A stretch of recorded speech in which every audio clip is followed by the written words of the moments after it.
그들은 늘 나가서 부흥 집회를 열어 천국의 복음을 전하며 사람들을 주께로 인도하였습니다. 한때 영국과 미국의 선교사들도 와서 함께 지냈는데 그들은 헤어짐을 아쉬워하며 돌아가서 자기들도 예수 가정을 만들겠다고 말하였습니다. 산동에 있을 때 어떤 사람들은 일본군에게 가서 예수 가정에 무전기와 무기 같은 것이 있다고 고발해서 일본군들이 포위하고 수색할 때도 있었습니다. 그러나 형제 자매들은 다 자신의 맡은 바 일에만 충실하고 그들을 조금도 두려워하지 않았습니다. 예수 가정의 책임자부터 일본군은 수사를 하였지만 그들에게는 헤어진 옷과 입을 외에 쓸만한 가구도 없고 먹는 것도 거친 잡곡과 들풀 뿐이었습니다.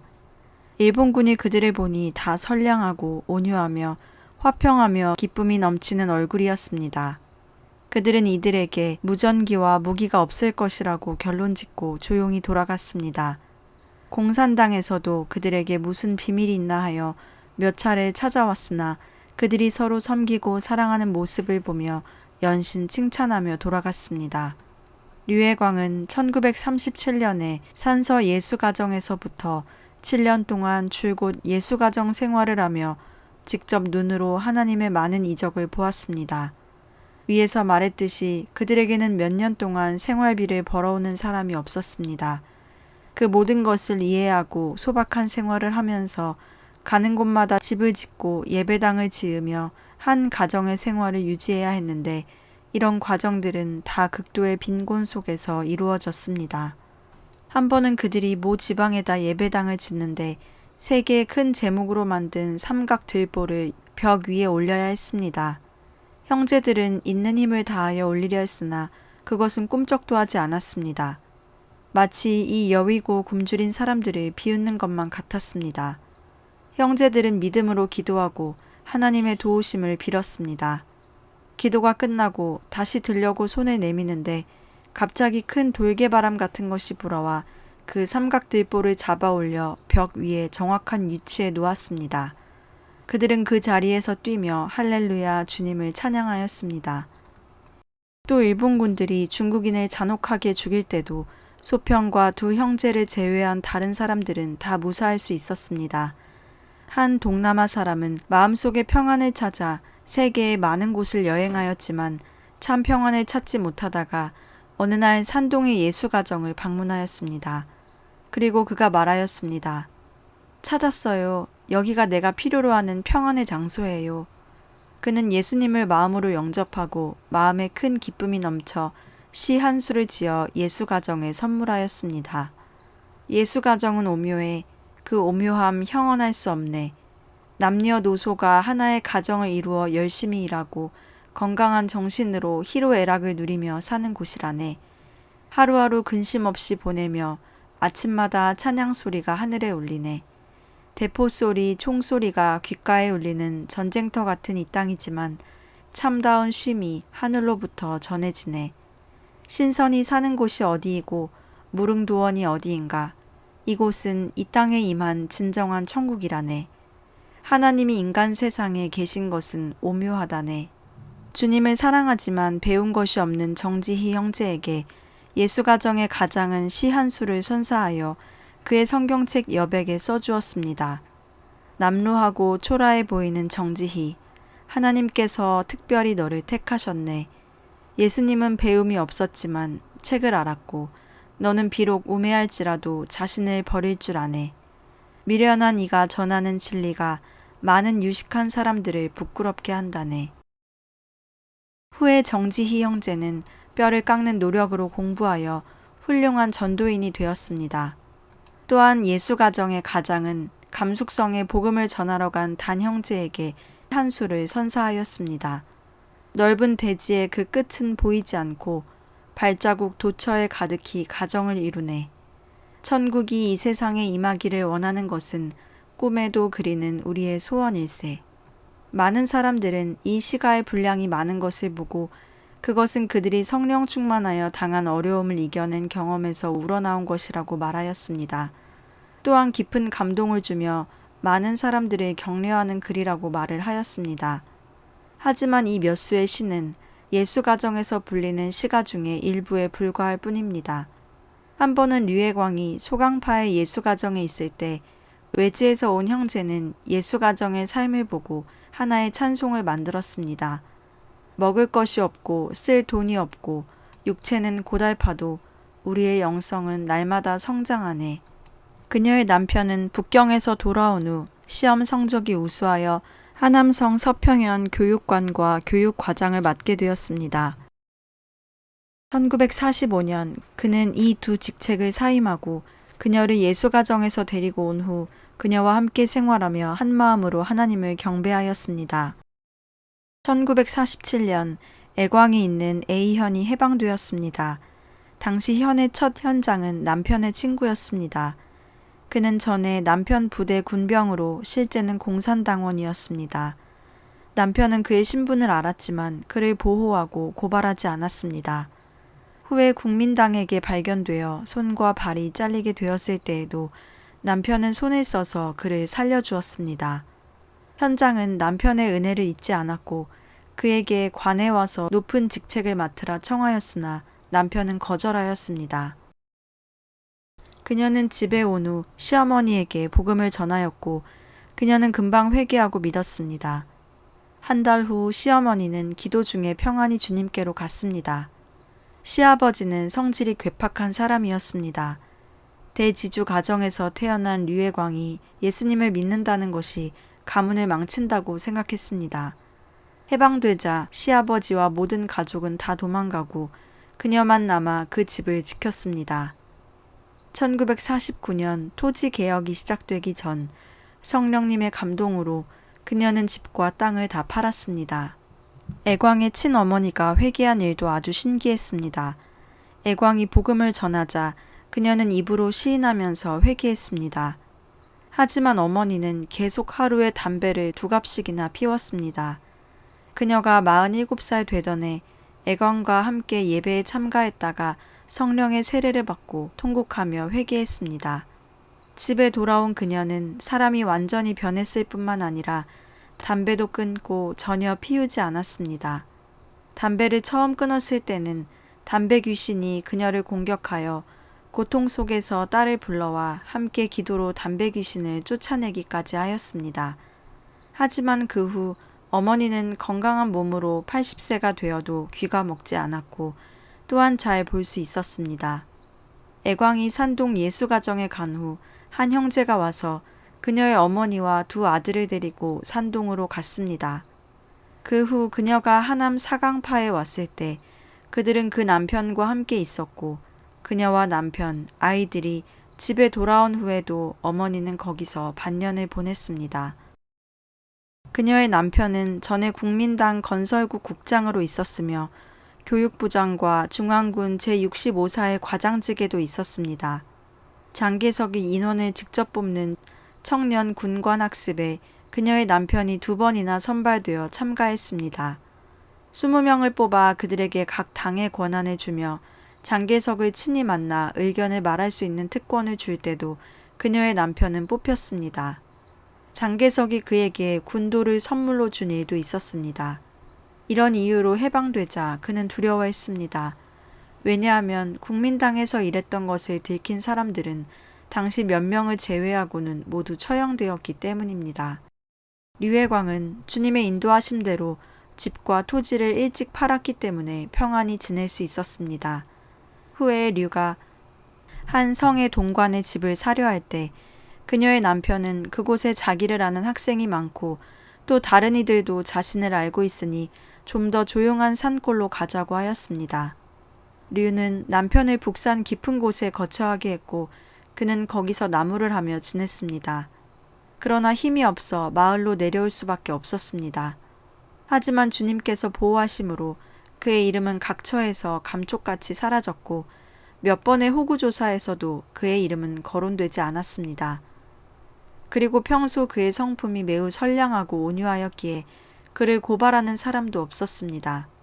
시아버지가 도망했을 때 많은 사람들은 그가 빈농들을 학대하고 착취하였다고 고소하였지만 그녀의 남편을 거론하는 사람은 없었습니다. 류의 남편은 산에서 매달 11근 반의 옥수수와 고구마 잎을 먹으며 거지보다도 못한 옷을 입고 살았지만 마음만은 즐거웠습니다. 그는 기도할 때마다 성령 충만하여 춤을 추며 찬양했습니다. 사람들은 그가 미쳤다고 생각했으나 주님은 그의 건강을 지켜주셨고 매일 찬송하는 마음을 주셨습니다. 많은 사람들이 이 일을 이상히 여겨 한마디씩 했습니다. 전에 큰 벼슬 하던 사람이 지금은 거지가 되었는데도 저렇게 기뻐하다니. 그럴 때마다 그는 이렇게 대꾸했습니다. 지금이 나의 황금기요. 또 이 사람은 어디서 왔는지 모르지만 나무할 사람 같지는 않은데 이런 말이 오가면 그는 늘 이렇게 대답했습니다. 당신들은 모를 수밖에 없지. 나는 예루살렘 사람이니까. 하루는 공항국에서 그를 찾는다는 소식을 듣고 그는 몹시 두려워하였습니다. 그러나 주님께서 말씀하셨습니다. 두려워 말고 시편 27편을 보라. 여호와는 환난 날에 나를 그 초막 속에 비밀히 지키시고 그 장막 은밀한 곳에 나를 숨기시며 그는 성경에 다윗이 쓴 시를 보고 마음에 큰 위로를 얻었습니다. 믿지 않는 사람 하나가 그에게 말했습니다. 지금 감옥에 3,000명이나 되는 구사회 간부들이 잡혀 처분을 기다린다오. 그 중에 당신만큼 큰 벼슬을 한 사람도 없는데 당신은 여기서 안전하게 지내니 당신의 하나님이 정말 있기는 있나 봐요. 그때는 매일 많은 사람들이 처형되었습니다. 애광은 마음속으로 두려워 밤마다 주님께 기도를 드렸습니다. 주님, 저의 남편이 결국 어떻게 될는지요? 주님은 말씀하셨습니다. 나의 자녀는 내가 책임진다. 1952년 그녀의 남편은 아주 심하게 눈병을 앓았습니다. 그녀는 이것이 하나님께서 그를 보호하는 방법인 줄 알았습니다. 주님, 당신이 제 남편의 두 눈을 멀게 함으로 그를 보호하시나이까? 감사합니다. 그의 남편은 펄쩍 뛰며 소리쳤습니다.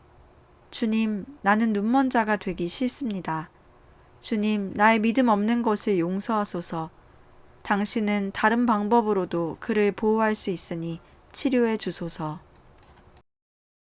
그녀는 비로소 부끄럽게 생각하며 회개 기도를 드렸습니다. 그때 아이들은 어리고 남편은 병들어 가정생활은 어려웠지만 고난 속에서 매번 주님은 그들을 인도하셨습니다.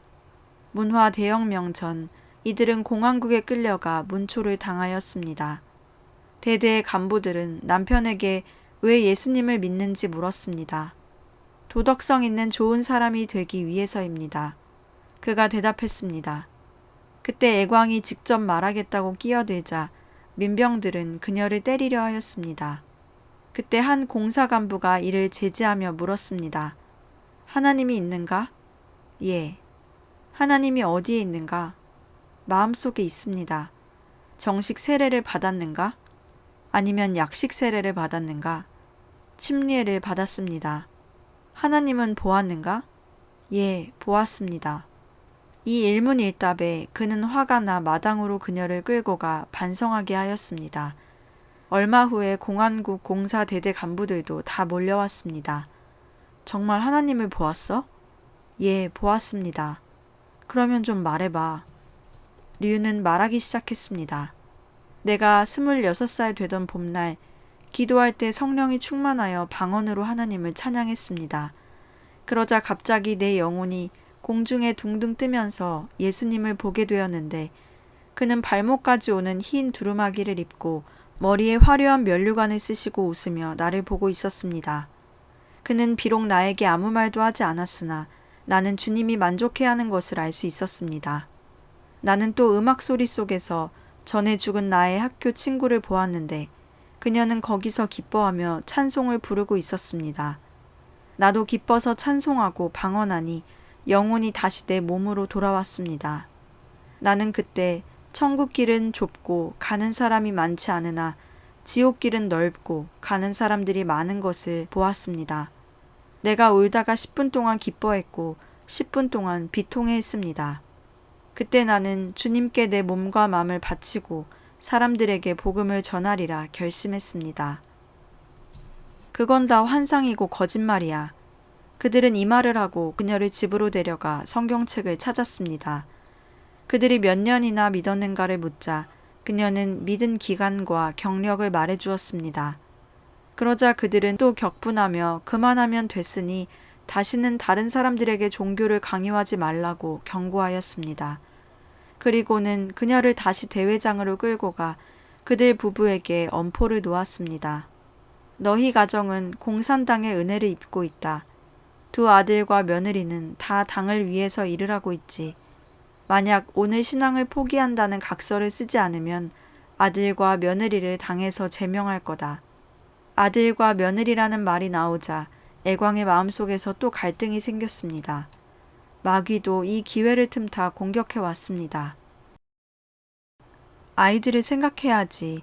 이러다 정말 그 애들이 직장을 잃고 다 집으로 돌아오면 우리는 어떻게 생활하지? 애들이 나를 어떻게 대할까? 그 후 그녀는 심한 마음의 갈등에 빠졌고 그들 부부는 할 수 없이 그 퇴교서에 도장을 찍고 말았습니다. 두 사람은 집으로 돌아오는 길에 다리에 앉아 쉬었습니다. 그녀는 주님의 부르심을 받아 지내온 지난 날들을 돌이켜보며 속상하여 반시간이나 울었습니다. 사단은 그녀를 공격했고 그녀로 하여금 정말 물에 뛰어들어 자살하고 싶은 마음을 갖게 했습니다. 하지만 자살하면 구원받지 못한다는 것을 그녀는 잘 알고 있었습니다. 그리고 남편의 눈병도 아직 치료되지 않았는데 차마 그를 버리고 갈 수 없었습니다. 그녀는 무거운 발걸음으로 집에 돌아왔습니다. 그들은 마음의 평안을 잃고 고통스러워했습니다. 다음날 남편은 밤에 꾼 꿈 이야기를 해주었습니다. 내가 간밤에 꿈을 꾸었는데 우리 둘이 다 죽었소. 그녀는 그 말을 듣자 정신이 번쩍 들었습니다. 하긴 교회에서 나오고 주님을 부인하면 죽은 것과 같지. 그리고 그녀는 날도 밝기 전에 오리길을 걸어서 공사로 다시 갔습니다. 그녀는 그 공화국 사람을 찾았습니다. 나는 내 퇴교서를 찾으러 왔으니 나라의 법대로 처리하되 그 퇴교서를 돌려주시오. 그 사람이 돌려주지 않자 그녀는 말했습니다. 나는 지금 그 퇴교서가 무효가 되었음을 공포합니다. 그녀가 집에 돌아오고 그들 부부의 마음에 다시 평안이 찾아들었습니다. 그해 그녀의 나이는 57세였습니다. 한 주가 지난 후 이전에 없었던 문화 대혁명이 시작되어 대홍수같이 중국 대지를 휩쓸었습니다. 하루는 그녀가 생산대에서 콩수확을 하는데 주님께서 그녀에게 말씀하셨습니다. 내가 나를 위해 종이 모자를 쓰고 투쟁해야 한다. 그러나 그 종이 모자는 장차 영광의 면류관이 될 것이다. 류는 집에 와서 이 일을 남편에게 말하였습니다. 남편은 이 말을 듣고 울면서 말했습니다. 이번 투쟁에는 당신만 보내지 못하겠소. 나도 함께 가겠소. 그리하여 두 사람은 간절히 주님께 힘과 믿음을 주시기를 간구했습니다. 이틀 후 한 무리의 홍위병들이 우 귀신을 타도하자 미신 우두머리를 소멸하자는 구호를 내걸고 류의 집으로 들이닥쳤습니다. 그들은 류의 집을 발칵 뒤집었습니다. 그리고 그 두 사람에게 반혁명 종교 미신 우두머리라는 글을 쓴 뾰족한 모자를 씌우고 거리로 끌고 나갔습니다. 거리 양쪽으로 많은 구경꾼들이 모였습니다. 그들은 처음에는 부끄러워서 얼굴을 들지 못했으나 주님의 말씀이 힘이 되었습니다. 우리는 세계 곧 천사와 사람의 구경거리가 되었노라. 그러므로 그들 부부의 마음속에는 희락과 평안이 충만했고 속으로 계속 기도했습니다. 주님, 우리가 이 연극을 잘 맞춰서 주님의 이름에 영광을 돌리겠나이다.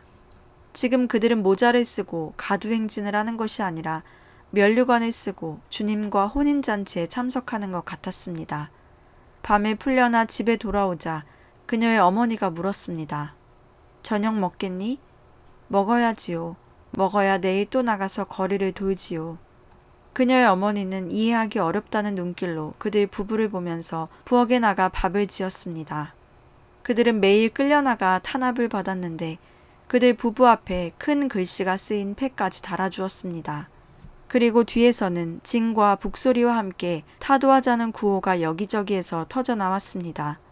그러나 그들 부부는 이것을 무한한 영광으로 생각했습니다. 이날도 두 사람은 거리를 돌고 공사문 어귀에 끌려가 나무 걸상 위에 서게 되었습니다. 젊은 청년이 그들에게 물었습니다. 계속 예수를 믿겠는가? 끝까지 믿겠다. 천당은 어떤가? 천당은 비교할 수 없는 영광이요 훈장이다. 그러면 천당에나 가라. 그는 걸상을 걷어찼습니다. 위에 있던 그들은 그만 땅 위로 굴러떨어졌습니다. 후에 그들은 남편에게 병이 있는 것을 알아차리고 그녀만 가두행진을 하게 하였습니다. 매일 오전 그녀는 문 곁에 서서 기다리다 사람들이 북을 치며 오면 웃으며 모자를 받아쓰고 앞으로 걸어나갔습니다. 그때마다 남편은 아내를 위하여 기도하고 그녀가 돌아올 때까지 밖에서 기다렸습니다. 그녀는 모든 인근 마을과 거리를 다 다녀봤으며 홍위병들은 가두행진이 그녀의 신앙에 오히려 도움이 되는 것을 알고는 화가 났습니다. 그래서 그녀를 공사 문 앞에 있는 나무에 매달았습니다. 뼈 마디에서는 뚝뚝 소리가 났으며 그녀는 너무 아파 마침내 정신을 잃고 말았습니다. 그들은 그녀를 나무에 묶어두고 그녀가 깨어나자 그 자리에 꿇어 앉도록 하였습니다. 그녀는 묵묵히 주님께 기도했습니다. 주여, 오늘에야 나는 당신이 받는 고통이 얼마나 심한 것인지를 깊이 깨닫습니다. 또 하루는 그녀를 비판대 위로 끌고 올라가서 사람들에게 자백하라고 하였습니다. 그러자 그녀는 웃으며 자신있게 말했습니다. 나는 예수님을 끝까지 믿기로 결심했기에 이런 비판과 고통을 당하여도 상관없습니다. 홍위병들은 이 말을 듣자 또 몰려들어 한 차례 정신없이 때렸습니다. 그리고 더 높이 매달았는데 이번에는 목에다 큰 돌과 걸상을 매달았습니다. 그 해는 날씨가 무척이나 더웠습니다. 이런 형벌을 받으며 고통 속에서 참고 인내해야 했습니다. 대대에서는 늘 사람을 파견하여 그녀의 행동을 감시했고 사람들은 그녀의 집에 오기를 모두 두려워했습니다. 몇 년 후 교회에 대한 핍박이 심해지자 각처의 교회는 또다시 모이기 시작했고 그녀도 새 힘을 얻어 주님을 위해 힘써 일했습니다. 1983년 하남교회는 큰 핍박을 당하였습니다. 많은 동역자들이 감옥에 잡혀갔고 그녀가 복음 전하던 당하현 일대도 분위기가 심상치 않아 그녀는 집에 돌아갈 수 없었습니다.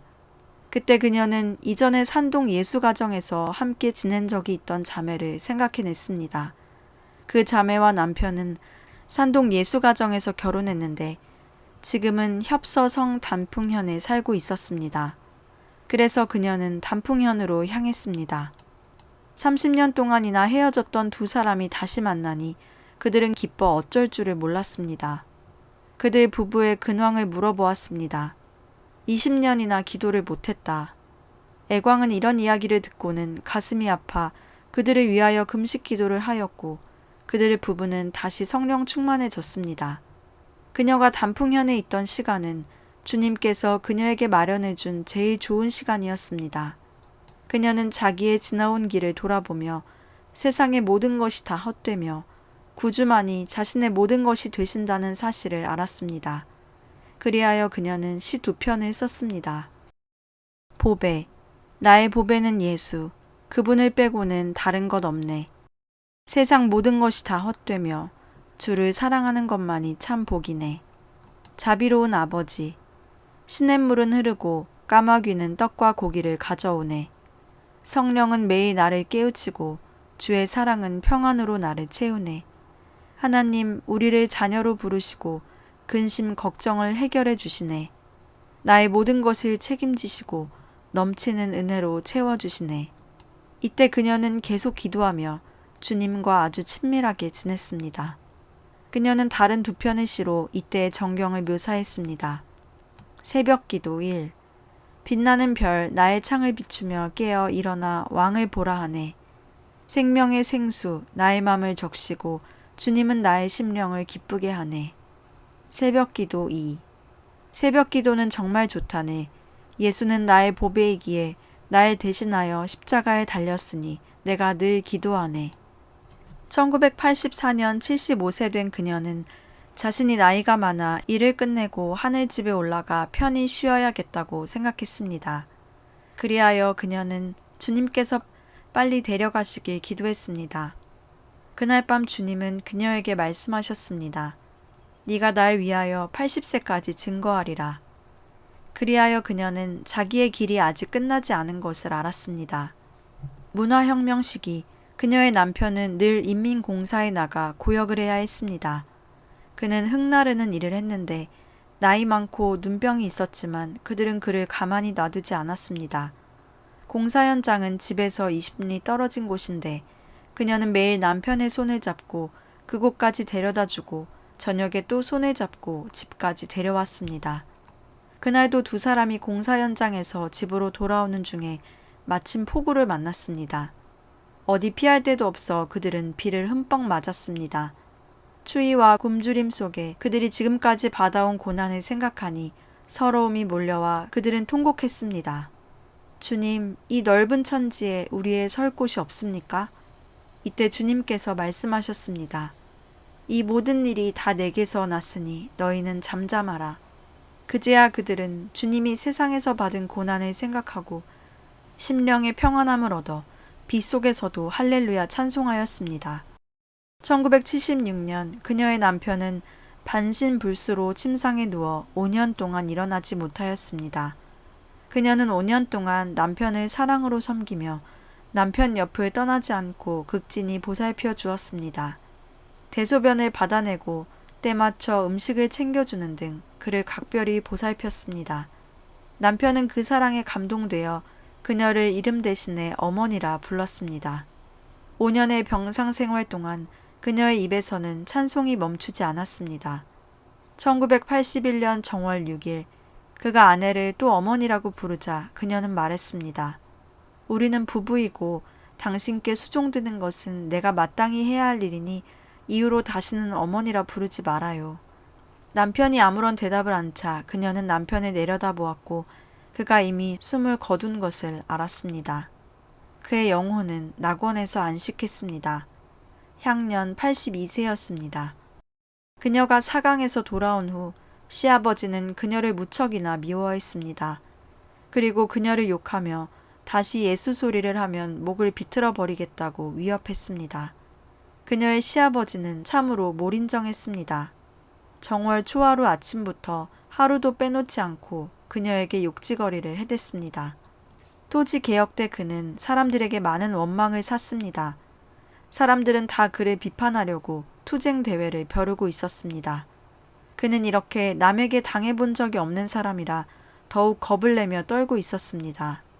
애광은 시아버지를 찾아가서 말했습니다. 아버님, 겁내지 마세요. 내일 제가 함께 가겠으니 그저 귀먹은 것처럼 하세요. 사람들이 물으면 제가 대신 대답하겠어요. 그러자 시아버지는 기뻐하였습니다. 이튿날 공사에서는 사람을 보내어 그녀의 시아버지를 데리고 갔습니다. 그녀도 뒤따라 갔습니다. 목적지에 도착하니 두 공사의 사람들이 한데 모여 있었고 사람들이 많았습니다. 그들은 그녀의 시아버지가 욕하고 때리며 착취하고 압박하였다고 고소했습니다. 그녀는 그들의 말을 일일이 다 인정하고 군중들을 향하여 말했습니다. 저의 시아버지가 여러분에게 죄진 것이 많습니다. 그러나 그는 지금 귀가 멀어서 듣지 못하니 제가 대신하여 여러분에게 사죄합니다. 그리고는 허리 굽혀 절하였습니다. 군중들은 그녀의 시아버지가 나쁜 일을 많이 한 것은 알고 있었으나 그녀가 대신 사죄함으로 인해 마음속의 분노가 차차 식었습니다. 투쟁 대회는 그렇게 끝났습니다. 시아버지는 이 일을 통해 큰 감동을 받아 그녀에 대한 태도가 점차 달라졌습니다. 그녀는 그 기회에 복음을 전했는데 그가 받아들여 즉시 자신의 담뱃대를 손자에게 주어 사탕과 바꿔 먹게 했습니다. 그는 1966년 3월 세례를 받고 세상을 떠났습니다. 그녀는 시아버지가 믿기는 했으나 죄를 회개하는 것을 보지 못했기에 죽은 후 구원받았는지 의심이 갔습니다. 그때 성령께서는 그녀에게 말씀하셨습니다. 그의 영혼은 낙원에 가 있다. 저는 그가 회개하는 걸 보지 못했는데요. 너는 성경에 믿고 세례를 받으면 구원받는다고 한 것을 믿지 않느냐? 그러면 왜 그에게 세례를 받게 했느냐? 그녀는 이 말에 깊이 감동을 받아 주님을 찬양했습니다. 류애광은 80고령이 되었지만 여전히 건강하였습니다. 그녀는 주님의 날이 가까운 줄 알고 주님을 위해 더욱 힘써 일했습니다. 그녀는 1984년부터 1990년까지 비바람을 무릅쓰고 주님의 양들을 먹이며 형제 자매들을 권면했습니다. 그녀는 경험이 풍부하고 성령이 충만하여 80세의 고령이지만 설교할 때면 목소리가 아주 우렁찼습니다. 형제 자매들은 다 그녀를 좋아했고 친어머니처럼 사랑했습니다. 그녀는 말수가 적었지만 말씀을 전하기만 하면 끝없이 재미있게 얘기했습니다. 그녀의 생활은 항상 규칙적이었습니다. 매일 새벽 5시에 일어나 기도하고 성경을 읽고 일을 했는데 몇십 년 동안이나 변함없이 그것을 지켜왔습니다. 그리하여 사람들은 그녀의 얼굴에서 희락을 느낄 수 있었고 성령이 충만한 사람인 것을 알 수 있었습니다. 그녀는 비록 일선에서 물러났지만 늘 주님을 찬송하고 매일 깨어서 기도하며 주님의 부르심을 기다리며 살았습니다.